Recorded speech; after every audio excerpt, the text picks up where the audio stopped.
Hey guys, this is Anthony Morganti from OnlinePhotographyTraining.com. In this video and in the next several videos, I'm going to demonstrate how I would go about processing a portrait.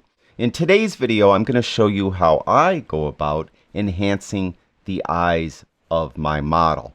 Now, the way I normally do it is I do these types of adjustments on their own layer, and it will become clear why I do that in a moment.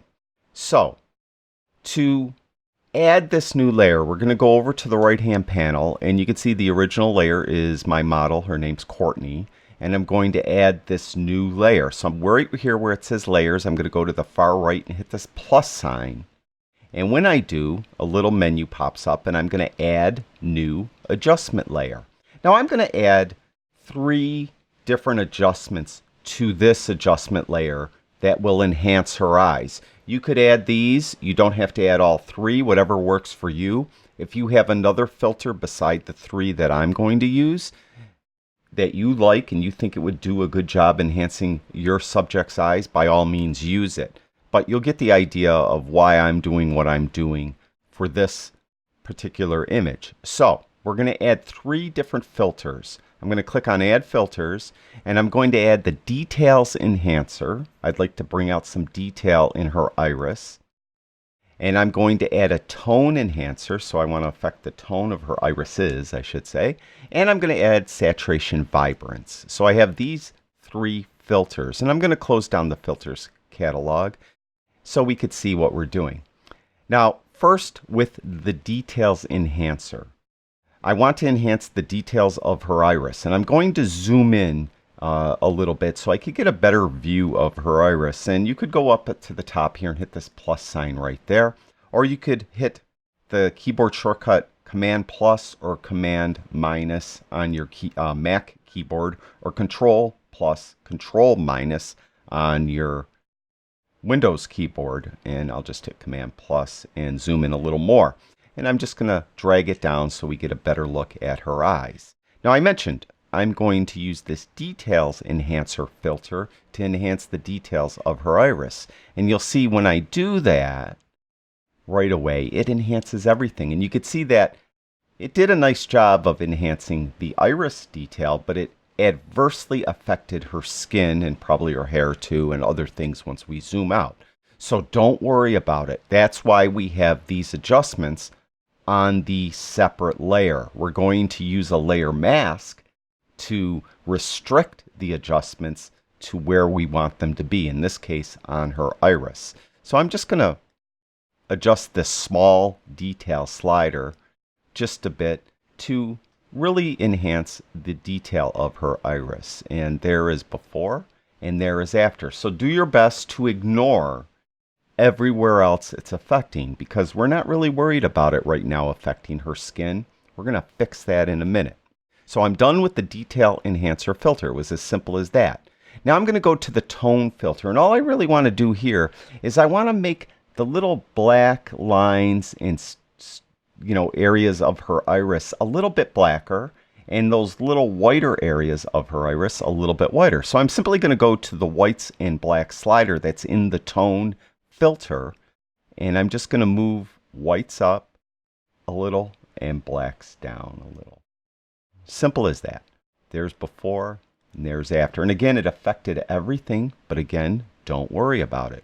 Now we're going to go to the Saturation Vibrance filter, and I'm going to crank up saturation to just bring out the colors in her iris. It looks really nice right there. There's before, there's after. Now I will caution you, when you're doing an iris enhance or an eye enhance, be careful you don't overdo it. You really don't want the irises to be radioactive looking or glowing or make your model or subject look like they're an alien. So do your best to just enhance them naturally. Don't make them look like they're too fake. Now, this is probably overdone just a bit, but I'm going to leave it like that for this demonstration just so that you could better see what I'm talking about. Now, I mentioned all these adjustments adjusted everything, and we really want to have these adjustments only affect her eyes. So we're going to add a layer mask to this. So we're going to go up to the layer. It's adjustment layer 1, and we're going to click on this little brush. And when I do, I'm just going to get the brush tool. Now when I do that, the brush tool opens up, and up here we have an attributes bar for this tool. And over here at the far left, you'll see mask. Click on that, and we want to invert the mask. So right now the mask is letting all the adjustment come through everywhere. When I invert it, now the adjustment isn't being applied anywhere. But I'm going to use the paint in mode of the brush. So make sure you're on plus paint, not the erase mode of the brush. And we're going to paint the adjustments, these 3 filters, into where I want them. Now I have way too big of a brush, so I'm going to get a brush that just kind of fits her iris. So I'm going to use the bracket keys on my keyboard to change the size of the brush. In this case, I want to make the brush smaller, so I'm using the left bracket key. And I want this to just be big enough to go around her iris. And I'm just going to click with the left mouse button and paint around her iris. Just like that. And you can see between her right eye and her left eye, you can see the difference already. So we'll paint around this one. Like that. And I'd say that we're done. Now I'm going to zoom out so you could better see these adjustments, and I'm going to use the keyboard shortcut Command 0 to fit it to screen. If you have a Windows computer, hit Control 0 and you'll fit it to screen. Now I'm going to turn this entire adjustment layer off. I'm going to click this little eyeball right here.